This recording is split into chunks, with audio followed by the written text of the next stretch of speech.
नमस्कार दोस्तों, हर्षित द्विवेदी एजुकेशन में आपका स्वागत है। मेरा नाम है विनीत सागर। डेली न्यूज एनालिसिस 18 मई 2022। आज के इंपॉर्टेंट न्यूज कौन कौन सा है चेक करते हैं। सबसे पहले हेडलाइंस।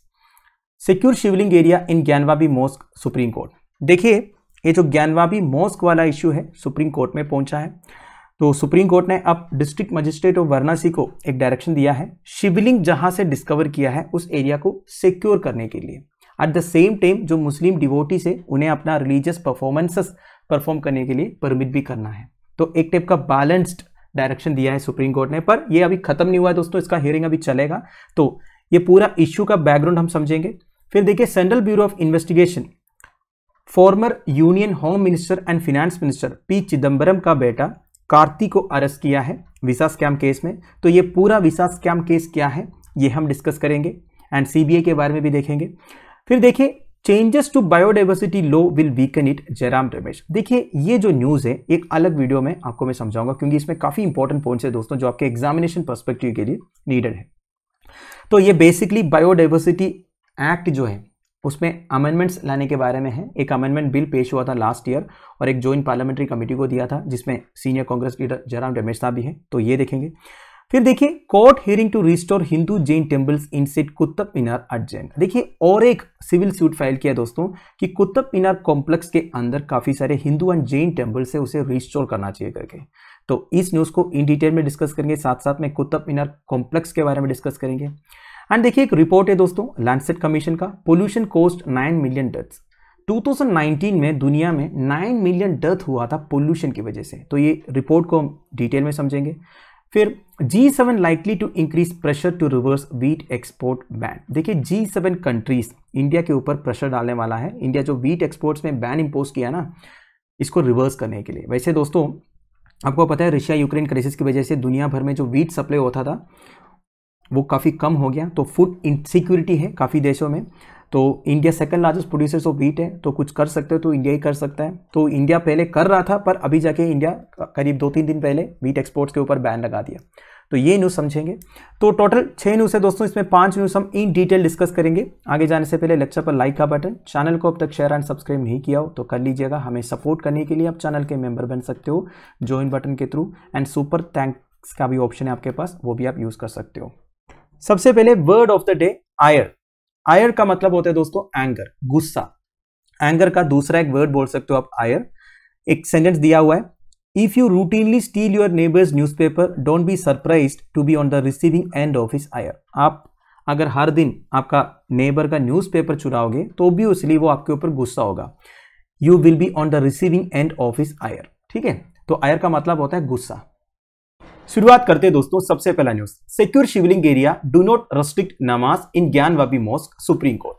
देखिए, supreme court district magistrate of Varanasi को यह डायरेक्ट किया है जहां से शिवलिंग मिला है ज्ञानवापी मस्जिद के प्रीमिसेस से, उस एरिया को सिक्योर करने के लिए।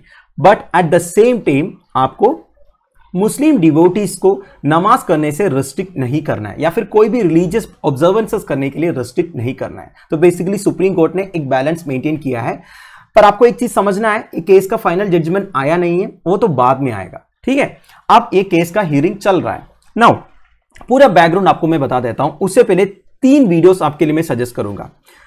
एक है दोस्तों ऐसे सर्वे इन ज्ञानवापी मॉस्क एक्सप्लेन्ड। ये करीब 1 साल पहले हमने अपलोड किया था। ज्ञानवापी मस्जिद से रिलेटेड जितने इश्यू है, बेसिकली काशी विश्वनाथ टेम्पल से जो कनेक्शन है ज्ञानवापी मस्जिद का, इसके बारे में बताया है।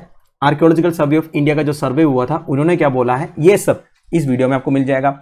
और प्लेसेस ऑफ वर्शिप एक्ट के बारे में भी एक वीडियो है, ये भी आप देख लीजिएगा। प्लेसेस ऑफ वर्शिप एक्ट के जो इंपॉर्टेंट प्रोविजंस है वो भी आपको पता चल जाएगा इस वीडियो से। तीसरा, आज ही सुबह हर्षित शाह ने एक वीडियो अपलोड किया है, officer suspended for reporting Shivling in Gyanvapi mosque. ये वीडियो भी आप देख लीजिएगा, इसमें भी काफी इंपॉर्टेंट पॉइंट्स हैं। अब देखिए दोस्तों, थोड़ा सा बैकग्राउंड में आपको बता देता हूं। ज्ञानवापी मस्जिद के पास में है काशी विश्वनाथ टेम्पल। कुछ हिंदू ऑर्गेनाइजेशंस का कहना यह है, बहुत पहले काशी विश्वनाथ टेम्पल को डिस्ट्रॉय किया था और इसके ऊपर ज्ञानवापी मस्जिद बनवाया करके। पर दोस्तों ये बात प्रूव करने के लिए आप मस्जिद को तोड़ तो नहीं सकते, क्योंकि ये काफी डेलिकेट इश्यू है, उससे रिलीजियस डिस्प्यूट्स भी हो सकता है। तो कोर्ट ने क्या किया, कोर्ट एक कमीशन सेटअप करता है। मैं सुप्रीम कोर्ट की बात नहीं कर रहा हूं, इलाहाबाद हाई कोर्ट की बात कर रहा हूं, जहां पे ये केस अब तक चल रहा था, अब जाके ये सुप्रीम कोर्ट में पहुंचा है। तो कोर्ट ने जो कमीशन सेटअप किया, उनका काम यह था ज्ञानवापी मस्जिद के प्रीमिसेस को इंस्पेक्ट करना, यह पता करना कि काशी विश्वनाथ टेम्पल के कुछ रिमेन्स है क्या ज्ञानवापी मस्जिद के प्रीमिसेस में। तो कोर्ट एक शिवलिंग का डिस्कवरी करते हैं नियर द वुसू खाना या फिर place of ablution during the inspection. ठीक है, अब आप पूछोगे ये प्लेस ऑफ अब्लूशन क्या होता है। देखिए, अब्लूशन मतलब होता है दोस्तों, कोई भी रिलीजियस रिचुअल करने से पहले जब आप अपने आप को साफ करते हो ना, क्लीन करते हो, उसे आप अब्लूशन बोल सकते हो। तो आपको पता ही होगा मस्जिदों में वुसू खाना करके एक जगह रहता है जहां पे डिवोटीज अपने आप को क्लीन करते हैं मस्जिद में एंटर करने से पहले। तो उस एरिया के पास में एक शिवलिंग का डिस्कवरी करता है कोर्ट कमीशन। तो कमीशन के रिपोर्ट के आधार पर कोर्ट एक ऑर्डर पास करता है which led to the sealing of a portion of the mosque premises। तो मॉस्क का उन प्रीमिसेस को सील किया गया जहां पे शिवलिंग का डिस्कवरी हुआ था। अब ऑब्वियस ही बात है दोस्तों, इस ऑर्डर के अगेंस्ट चैलेंज तो होगा ही। तो चैलेंज किया ज्ञानवापी मस्जिद के केयर टेकर्स अंजुमन इंतजामिया मस्जिद, और सुप्रीम कोर्ट का अभी के लिए ये इंटरिम ऑर्डर आया है। ऑर्डर मैंने आपको बता दिया। सुप्रीम कोर्ट ने क्या बोला, वैसे आपको इस तरह सील नहीं करना है कोई भी पोर्शन को, आप सिक्योर कर सकते हो उस एरिया को, पर जो डिवोटीज आते हैं मस्जिद में प्रेयर्स के लिए या फिर नमाज पढ़ने के लिए, उन्हें आपको रोकना नहीं है। तो बेसिकली सुप्रीम कोर्ट ने एक बैलेंस मेंटेन किया है। अब दोस्तों, सुप्रीम कोर्ट में जो हियरिंग हुआ था दोनों पार्टीज के बीच में, वो भी डिस्कस कर लेते हैं। इसमें भी काफी इंपॉर्टेंट पॉइंट्स हैं। वैसे अंजुमन इंतजामिया मस्जिद के लिए प्रेजेंट हुआ था सीनियर एडवोकेट हुजैफा अहमदी, और स्टेट ऑफ उत्तर प्रदेश के लिए solicitor general Tushar Mehta. Now Huzaifa Ahmadi का कुछ पॉइंट्स है दोस्तों। इनका सबसे पहला आर्ग्यूमेंट यह था, ये जो कमीशन का रिपोर्ट था ना, जिसे मस्जिद के कुछ प्रीमिसेस को सील किया गया था, that violated sections 3 and 4 of the places of worship act 1991 which mandated you cannot tinker with any place of worship which has been existing and where worship has been performed as on August 15, 1947। मतलब as on August 15, 1947 India में जितने religious places हैं उनका character को हमें maintain करना होगा, उसे चेंज आप नहीं कर सकते। अगस्त 15, 1947 के बाद में अगर कोई मंदिर, मस्जिद या कोई भी रिलीजियस प्लेसेस कंस्ट्रक्ट हुआ हो, उसके ऊपर क्लेम हो सकता है। पर एज ऑन अगस्त 15, 1947 में अगर कोई भी एक रिलीजियस प्लेस में अगर मुस्लिम प्रैक्टिसेस फॉलो हो रहा था तो वही मेंटेन करना है, हिंदू प्रैक्टिसेस फॉलो हो रहा था तो वही मेंटेन करना है। यह है प्लेसेस ऑफ वर्शिप एक्ट का मेजर प्रोविजन। पर देखिए दोस्तों, एक बात आपको याद रखना है, प्लेसेस ऑफ वर्शिप एक्ट से बाबरी मस्जिद को एग्जाम किया हुआ है। बाबरी मस्जिद को ऐसे स्पेशल केस लेके प्लेसेस ऑफ वर्शिप एक्ट से रिमूव किया था। इसके बारे में आपको डिटेल एक्सप्लेनेशन चाहिए तो आप ये वीडियो देख सकते हो। वैसे देखा जाएगा तो बाबरी मस्जिद भी प्लेसेस ऑफ वर्शिप एक्ट के अंडर आना चाहिए, क्योंकि आज ऑन अगस्त 15, 1947 वो एक मस्जिद था, पर क्लेम कुछ अलग था दोस्तों। आप सबको पता है उधर एक टेम्पल हुआ करता था और टेम्पल को डिस्ट्रॉय करके मस्जिद बना दिया गया था। तो देखिए, स्मार्टली बाबरी मस्जिद को प्लेसेस ऑफ वर्शिप एक्ट के बाहर रखा है। और अयोध्या जजमेंट के बारे में आपको पता ही होगा। वैसे senior lawyer mister Ahmadi supreme court को यह याद दिलाया कि अयोध्या जजमेंट में सुप्रीम कोर्ट ने यह बोला था, ये मियर claim of historical wrong cannot be the basis for changing the nature of a place of worship. देखिए, हिस्ट्री में मतलब काफी पहले अगर कुछ हुआ होगा, उस बेसिस पर अभी एक रिलीजियस प्लेस का नेचर को आप चेंज नहीं कर सकते। मतलब देखिए, बोल ये रहा है कि काशी विश्वनाथ टेम्पल का एक पोर्शन को डिस्ट्रॉय करके उधर ज्ञानवापी मस्जिद बना दिया गया था। अब ये बहुत पहले हुआ होगा दोस्तों, अब काफी सालों से उधर मुस्लिम वर्शिप चल रहा है, तो उसी को रहने दीजिए, ये बोल रहा है सीनियर लॉयर मिस्टर अहमदी। अब हिस्ट्री में अगर कुछ रॉन्ग हुआ है, गलत हुआ है, उस बेसिस पर आप ही एक रिलीजियस प्लेस का नेचर को चेंज नहीं कर सकते। इसके बाद मिस्टर अहमदी ने यह भी बोला, इस तरह एक सिमिलर पिटीशन पहुंच गया था इलाहाबाद हाईकोर्ट के सामने, seeking N archaeological survey of India survey at the mosque premises. पर इलाहाबाद हाईकोर्ट ने उस पिटीशन को डिसमिस किया था और उन्होंने बोला, ये जो प्लेसेस ऑफ वर्शिप का प्रोटेक्शन है ना, ये कॉन्स्टिट्यूशनल गारंटी है और हमारा बेसिक स्ट्रक्चर ऑफ कॉन्स्टिट्यूशन का पार्ट है। इसलिए इलाहाबाद हाईकोर्ट ने जो कमीशन अपॉइंट किया है उसे बंद करना चाहिए और जितने भी ऑर्डर्स इन्होंने पास किया है वो इलीगल डिक्लेयर करना चाहिए। पर देखिए, सुप्रीम कोर्ट ने कोई फाइनल जजमेंट नहीं दिया है। सुप्रीम कोर्ट ने अभी क्या बोला है, ये मैंने आपको इधर बता दिया। उन्होंने एक बैलेंस मेंटेन किया है, मतलब जिस प्लेस से वो शिवलिंग का डिस्कवरी हुआ है उस एरिया को सिक्योर कर लो, पर मुस्लिम डिवोटीज को नमाज करने से या कोई भी रिलीजियस परफॉर्मेंसेस करने से रोकना नहीं है। अगला हियरिंग है दोस्तों मई 19 को, तब और डिटेल्स पता चलेगा। तो general studies paper 2 government policies and interventions, judiciary, Indian constitution में ये न्यूज आपको काम आएगा। अगला है सीबीआई बुक्स कार्ति इन वीजा स्कैम केस। इधर बात हो रही है दोस्तों former union finance and home minister P Chidambaram और उनका बेटा कार्ति पी चिदम्बरम जो अभी एक कांग्रेस मेंबर ऑफ पार्लियामेंट है और उनके एसोसिएट्स के बारे में। सेंट्रल ब्यूरो ऑफ इन्वेस्टिगेशंस के स्पेशल टीम्स इन सबके घरों में सर्चेस कंडक्ट किया in connection with A visa scam when his father P Chidambaram was the union home minister A decade एगो।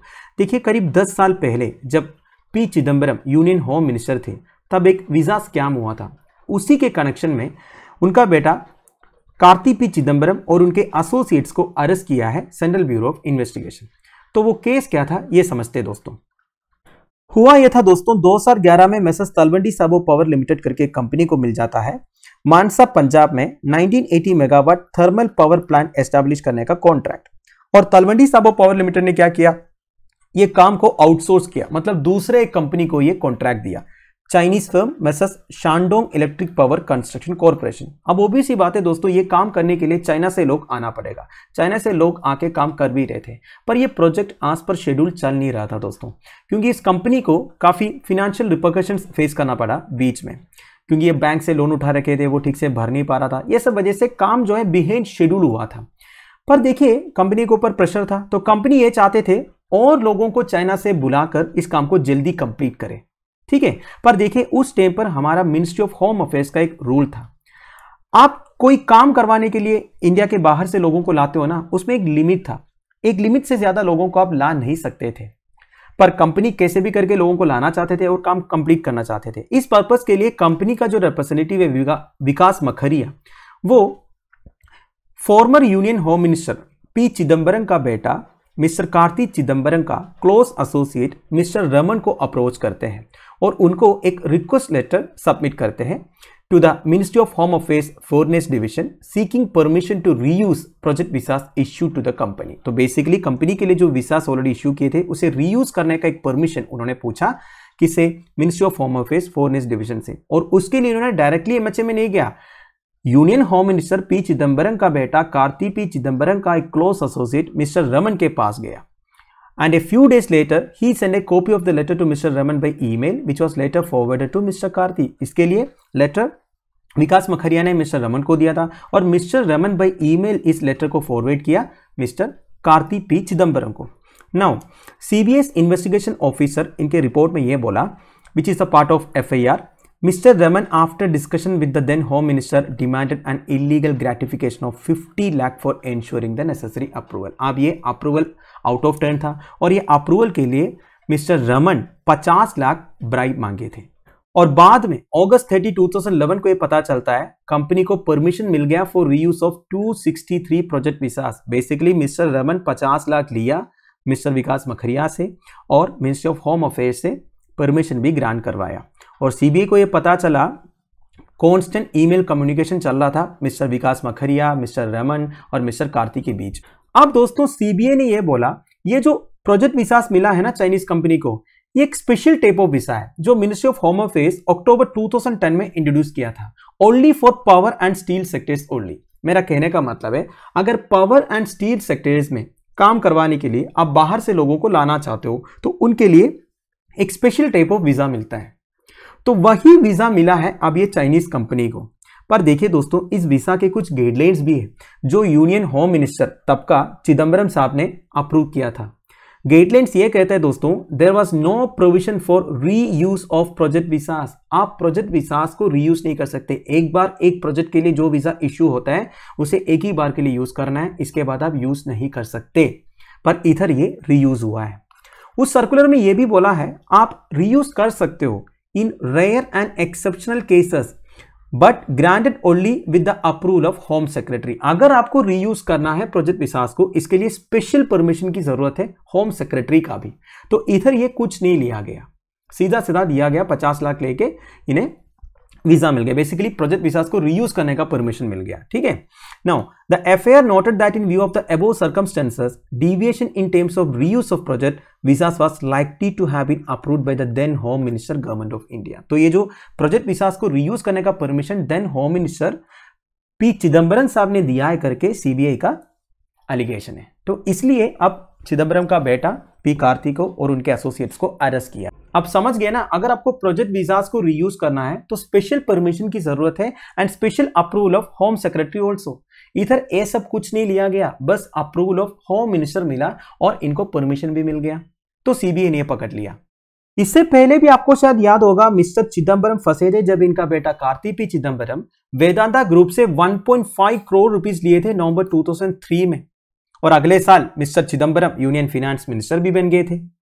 तो सीबीआई ने यह अलीज किया है mister Karti and mister Raman जो है ये वेरियस करप्शन केसेस में इन्वॉल्व है। देखिए, जब P Chidambaram union finance minister था ना, तो उनके इन्फ्लुएंस में मेजर कंपनीज का जो इश्यूज रहता है ना मिनिस्ट्रीज के साथ, ये सबको सोल्व करने के लिए ये लोग पैसे लेते थे।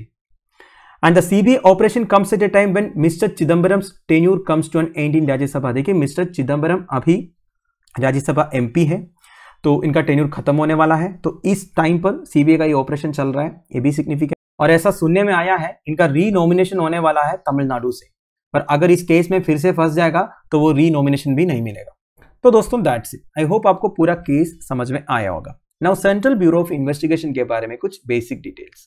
इंडिया का प्रीमियर इन्वेस्टिगेटिंग पुलिस एजेंसी है which functions under the superintendence of department of personnel, ministry of personnel pension and public grievances, government of India, जो प्राइम मिनिस्टर्स ऑफिस के अंडर आता है।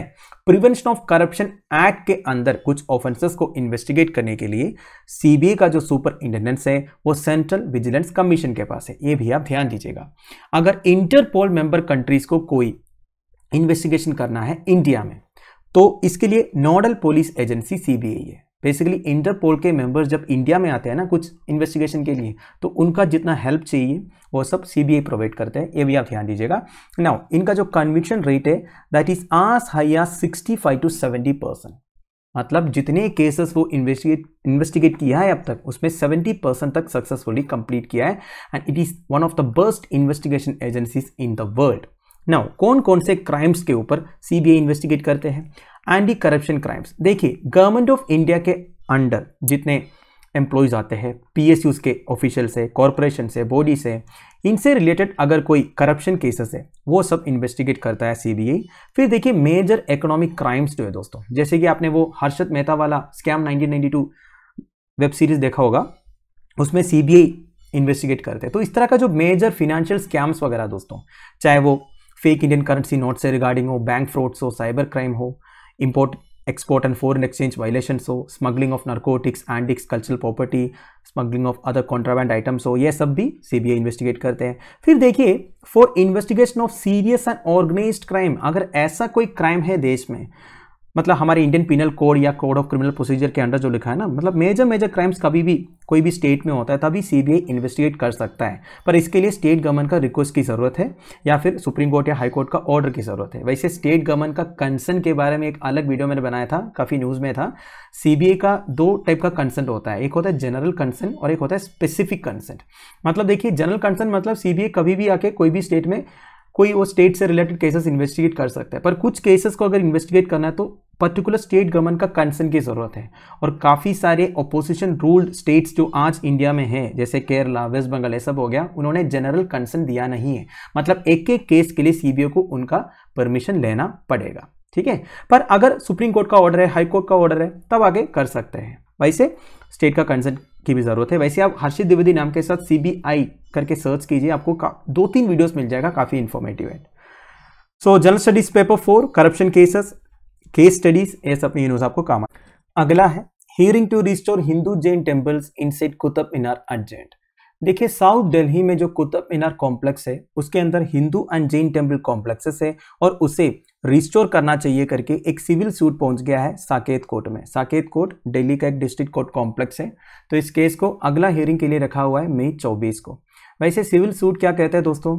ये कहता है कुतुब मीनार कॉम्प्लेक्स के अंदर जो कवातुल इस्लाम मॉस्क है वो करीब 27 हिंदू एंड जैन टेम्पल्स को डिमोलिश करके बनाया गया था, और ये सिविल सूट फाइल किया है by some Hindu and Jain devotees. Petitioners का कहना यह भी है दोस्तों, आज भी some images of Hindu gods like Ganesha still visible है कुतुब मीनार कॉम्प्लेक्स के अंदर। इसलिए कोर्ट ने क्या किया, आर्कियोलॉजिकल सर्वे ऑफ इंडिया को एक नोटिस इशू किया।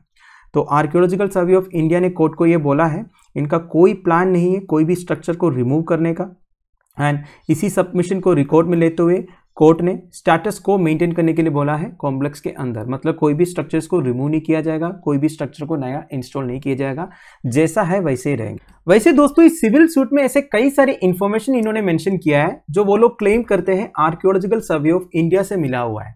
लाइक कुतुब मीनार कॉम्प्लेक्स के अंदर कई सारे हिंदू एंड जैन टेम्पल्स थे जिस पर lord Vishnu, lord Rishabhdev presiding deities थे, along with lord Shiva, lord Ganesh, god sun, goddess Gauri, Jain tirthankars etcetera.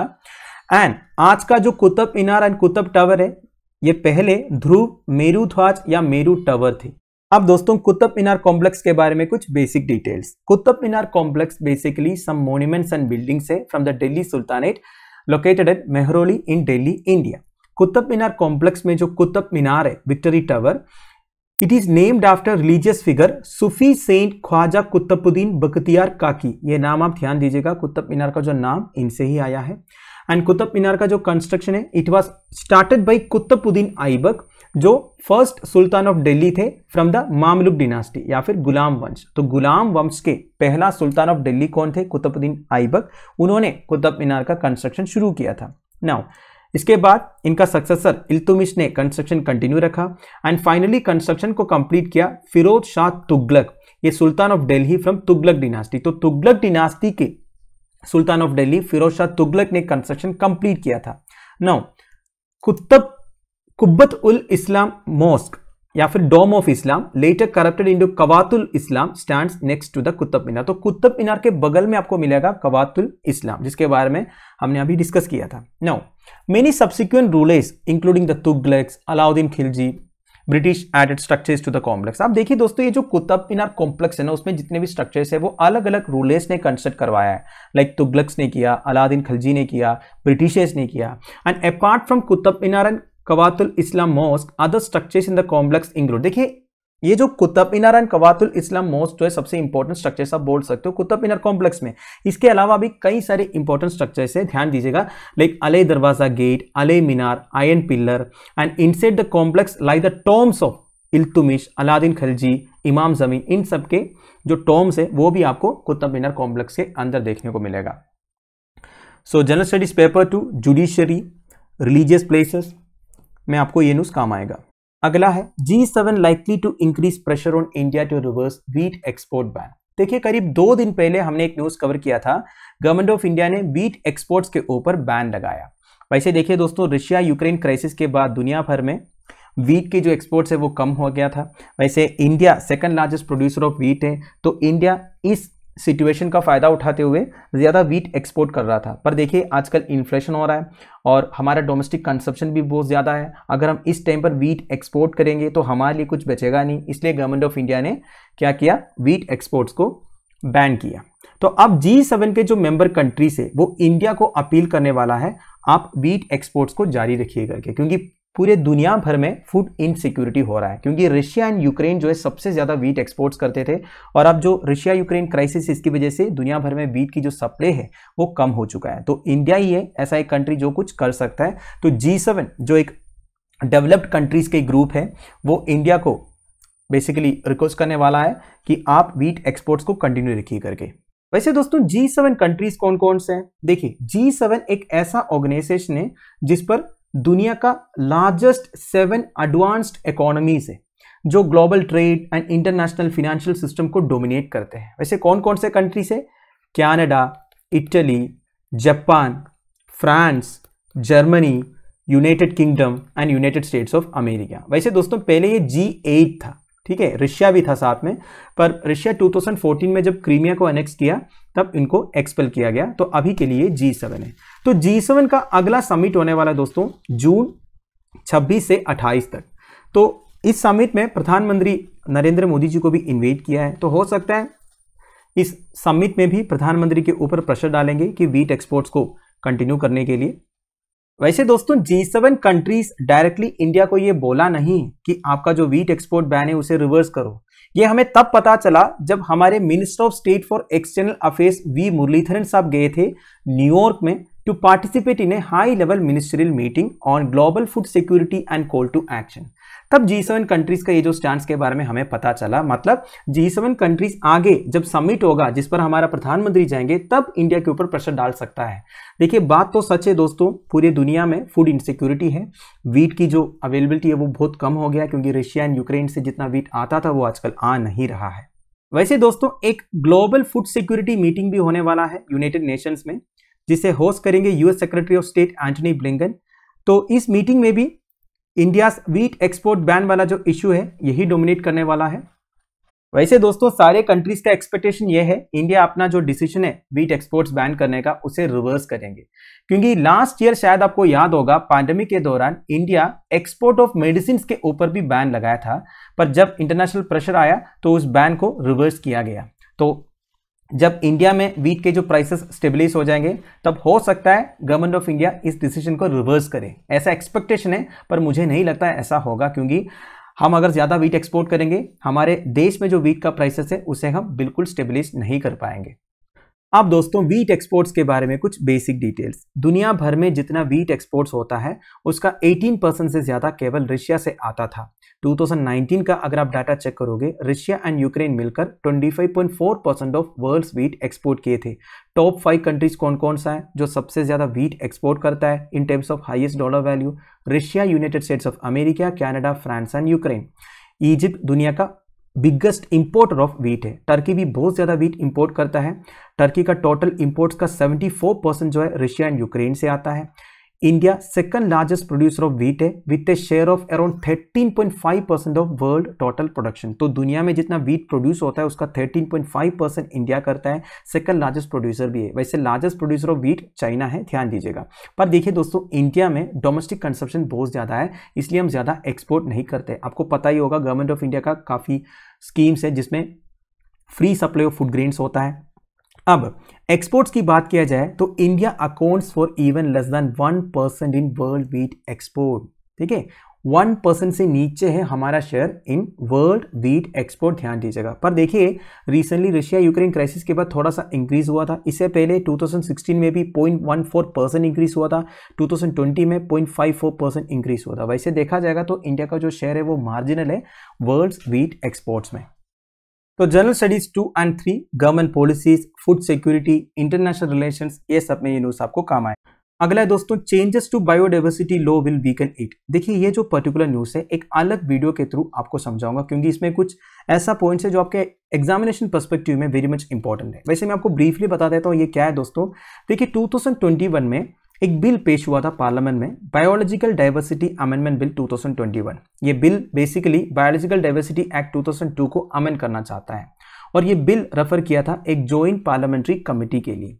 तो इस कमेटी में सीनियर कांग्रेस लीडर जयराम रमेश जी भी है, तो इन्होंने कुछ कंसर्न्स एक्सप्रेस किया है इस अमेंडमेंट में। तो काफ़ी कुछ इंपॉर्टेंट पॉइंट्स है दोस्तों, वो हम डिस्कस करेंगे दूसरा एक वीडियो में, ठीक है, ध्यान दीजिएगा। Final news, pollution cost 1 in 6 deaths worldwide in 2019।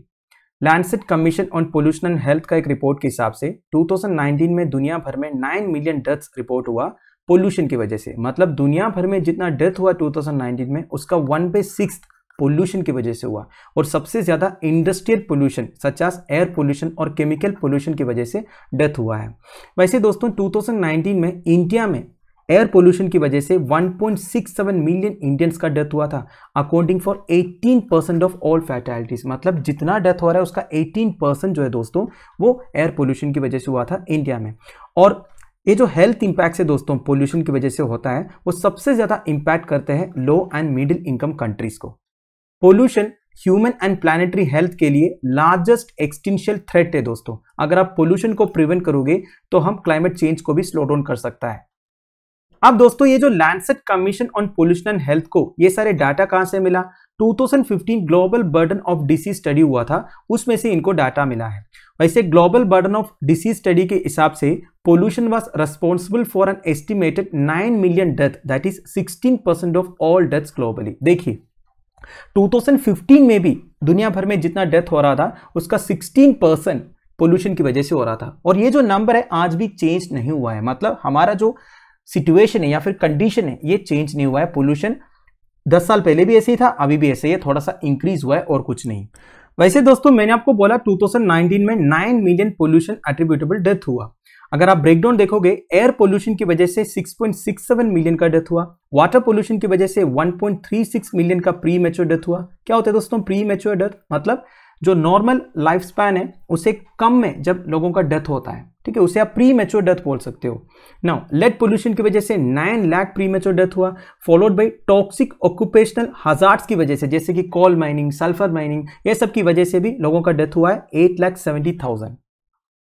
अब देखिए excess deaths due to pollution have led to economic losses. देखिए इतना डेथ्स की वजह से इकोनॉमिक लॉसेस भी हुआ है, totalling $4.6 trillion in 2019, equating to 6.2% of global economic output. अब देखिए इसका फिनेंशियल पार्ट बोल रहा है दोस्तों, इतना जो डेथ्स हो रहा है पोल्यूशन की वजह से, उससे ग्लोबल इकोनॉमिक आउटपुट का 6.2% का लॉस हुआ है, दैट इज $4.6 ट्रिलियन।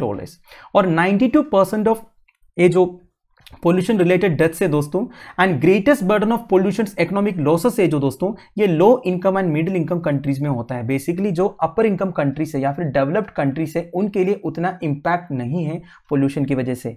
फाइनली दोस्तों, ये जो स्टडी रिपोर्ट के ऑथर्स है, इन्होंने कुछ रिकमेंडेशंस भी सजेस्ट किया है, जैसे कि an independent intergovernmental panel on climate change style science policy panel on pollution। देखिए IPCC के बारे में आपने शायद सुना होगा, intergovernmental panel on climate change, एक इंटरनेशनल एजेंसी है जो क्लाइमेट चेंज के ऊपर असेसमेंट रिपोर्ट्स वगैरह सबमिट करते हैं। वैसे चैनल में 2-3 वीडियोस भी अवेलेबल है IPCC के बारे में, और IPCC का जो लेटेस्ट असेसमेंट रिपोर्ट पब्लिश हुआ था उसके बारे में एक अलग वीडियो भी हमने किए थे।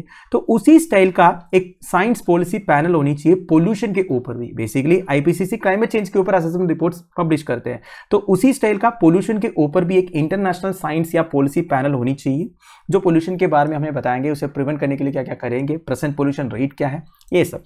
फिर देखिए फंडिंग चाहिए दोस्तों पोल्यूशन कंट्रोल के लिए, जो डेवलप्ड कंट्रीज के गवर्नमेंट से उनका फंडिंग चाहिए, जैसे कि क्लाइमेट चेंज में क्लाइमेट फंडिंग होता है। फिर इंडिपेंडेंट एंड फिलांथ्रोपिक डोनर्स का भी हेल्प लेनी चाहिए, जिनके पास पैसे हैं वो डोनेट करना चाहिए। And improved pollution monitoring and data collection भी होनी चाहिए। देखिए पोल्यूशन जिस तरह हो रहा है उसको ठीक तरह से मॉनिटर करना है, उसके बारे में डाटा कलेक्ट करना है, तभी हम असेस कर पाएंगे ना कितना पोल्यूशन है। तो आजकल वैसे monitoring and data collection agency से फिर भी बोल रहा है एक independent and improved pollution monitoring and data collection centres होनी चाहिए। वो सब करने से हम ये जो पोल्यूशन हो रहा है उसे प्रिवेंट कर सकता है। तो दोस्तों that's end of it. I hope आपको सारे न्यूज़ अच्छी तरह समझ में आया होगा। लेक्चर की PDF एज यूजुअल आपको टेलीग्राम चैनल में मिल जाएगा, जिसका लिंक नीचे प्रोवाइडेड है। Thank you for watching, bye bye, have a nice day.